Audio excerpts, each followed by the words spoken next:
안녕하세요. 언제나 누구나 이해하기 쉬운 부동산 이야기를 전해드리고자 하는 김씨복덕방TV 김소장입니다. 2021년 4월 13일에 어느 한 국회의원분께서 아파트 후분양제 의무화 법안을 발의하였는데요. 말인즉 아파트를 다 짓고 분양을 하겠다는 뜻이 되겠습니다. 현재 과열되는 아파트 분양 시장과 서민들의 허탈함을 생각하며 후분양이 좋은 대안이 될 수도 있겠는데요. 아시다시피 우리나라는 오랜 기간 선분양을 해왔습니다. 선분양, 즉 시행사나 건설사가 토지 소유권을 100% 확보하고 일정 보증 등에 가입하면 착공과 동시에 모델하우스 등을 꾸며놓고 분양하는 제도입니다. 로또 청약이라는 말 많이 들어보셨죠? 분양받은 후 아파트 건설 기간 약 2-3년이 지난 후에 입주 시점엔 마치 복권에 당첨된 것처럼 큰 시세 차익을 얻을 수 있다는 말이 되겠는데요. 오랜 기간 이 문제가 선분양에 있었다는 지적이 많았습니다. 그래서 이번 영상은 선분양과 후분양의 장단점과 차이점에 대해서 제가 쉽고 간단하게 말씀드려 보겠습니다. 선분양은 말 그대로 집을 짓기 전에 분양하는 방식입니다. 건설사는 착공과 동시에 분양을 하고 입주 예정자는 계약금을 내고 짓는 기간 동안 기간에 따른 중도금을 납입, 약 70-80%의 분양 대금을 납입한 후에 나머지 잔금을 입주 시 지불하는 방식입니다. 따라서 건설사는 입주 예정자가 지불한 돈으로 건설 자금을 충당해서 자금 조달 걱정 없이 건설을 할 수 있습니다. 그러니 그만큼 공사가 중간에 중단될 위험도 적습니다. 자금이 잘 도니까요. 선분양의 장점으로는 첫째, 입주 예정자는 2-3년이라는 건설 기간 동안 분양 대금을 마련할 기간이 길어서 경제적 부담이 적습니다. 중도금이 있지만 이 부분은 중도금 대출이나 아니면 건설사가 중도금 대출 이자를 부담하는 중도금 무이자 아파트도 있기 때문에 한 번에 큰 목돈이 들어가는 후분양보다는 확실히 이점이라고 볼 수 있습니다. 선분양의 두 번째 장점으로는 분양가가 후분양보다는 낮게 책정됩니다.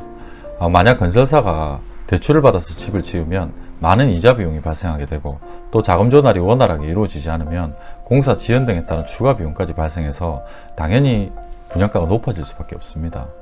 마지막 세 번째 장점으로는 비교적 저렴한 분양가로 인해서 몇 년치의 시세 차익과 프리미엄을 얻을 수 있습니다. 이 부분이 가장 크겠죠. 결국 이 부분 때문에 많은 투기 자금들이 몰리고 불법 전매들이 기승을 부리고 있습니다. 그래서 정부에서도 많은 규제들을 강력하게 쏟아내고 있습니다.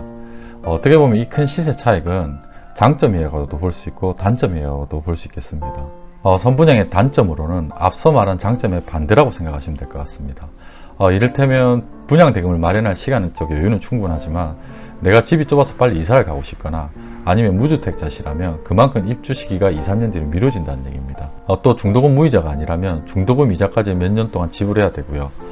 또 샘플하우스를 보고 집을 계약했기 때문에 요즘 말들이 많은 하자라든지 부실공사 등의 위험 부담이 존재합니다. 그렇다면 이와 반대로 후분양은 어떨까요? 선분양과는 반대로 집을 거진 다 지어놓고 분양하는 방식입니다. 이번 국회에서 발의된 법안 내용은 집을 약 80% 지어놓고 분양한다는 내용입니다. 후분양의 장점으로는 첫 번째로 대략적인 골조가 완공된 상태로서 그만큼 부실공사라든지 하자 위험이 적습니다. 소비자들이 샘플하우스가 아닌 실물을 보고 계약을 결정하는 만큼 그만큼 하자가 많다면 소비자들한테 외면당할 테니까요. 두 번째 장점으로는 분양 후 빠른 입주가 가능하다는 겁니다. 적게는 수개월에서 1년 이내 입주가 가능하기 때문에 선분양보다는 확실히 주택이 없는 공백이 짧습니다. 분양받은 집 들어가려고 수년 동안 전세살이, 월세살이, 메뚜기 생활 안 해도 된다는 말입니다. 마지막 세 번째 장점으로는 투기 수요를 차단할 수 있습니다. 투기 수요가 차단되면 그만큼 실소유자들한테 많은 물량이 공급될 수 있다는 뜻입니다. 근데 이 부분도 어떻게 보면 요즘 청약이 서민들의 희망이라고 불리는데 이 부분도 장점으로 볼지 단점으로 볼지 참 애매합니다. 이 후분양의 단점도 명확한데요. 후분양의 단점 또한 장점의 반대라고 볼 수 있겠습니다. 건설사가 자금을 직접 충당해서 건설을 해야 되는 만큼 웬만큼 탄탄한 건설사가 아니면 건설자금 대출이라든지 자금 조달이 용이하지 않기 때문입니다. 그렇게 되면 소규모 아파트라든지 중소브랜드 아파트들의 공급량이 떨어져서 결국 전체적인 아파트 공급량이 떨어질 수밖에 없습니다. 우리나라에 대단지 브랜드 아파트만 있는 게 아니죠. 그래서 전체적으로 공급량이 떨어질 수밖에 없는 겁니다. 또 건설사가 대출을 활용해서 건설을 할 경우에는 막대한 이자 비용과 그리고 토지 상승분, 그리고 공사비 상승분이 반영돼서 전반적인 분양가가 높게 책정될 수밖에 없습니다. 결국 이 부분은 재개발, 재건축, 조합 등이 시행하는 사업이라도 조합원들이 부담하는 개발 분담금이 높아지는 결과를 초래해서 재개발 재건축 사업 또한 용이하게 이루어지지 않을 가능성이 큽니다. 분담금도 분담금이지만 조합원들 또한 은근히 개발 이익을 기대하기 때문입니다. 개발 이익이 크지 않다면 당연히 조합원들의 동의를 구하기가 쉽지가 않겠죠. 분양 대금을 마련할 시간이 선분양보다는 짧다는 점도 단점으로 볼 수가 있겠고요. 건설사들이 내부적인 사정으로 자금 조달이 용이하게 이루어지지 않으면 중간에 공사가 중단될 위험도 선분양보다는 크다고 볼 수 있습니다.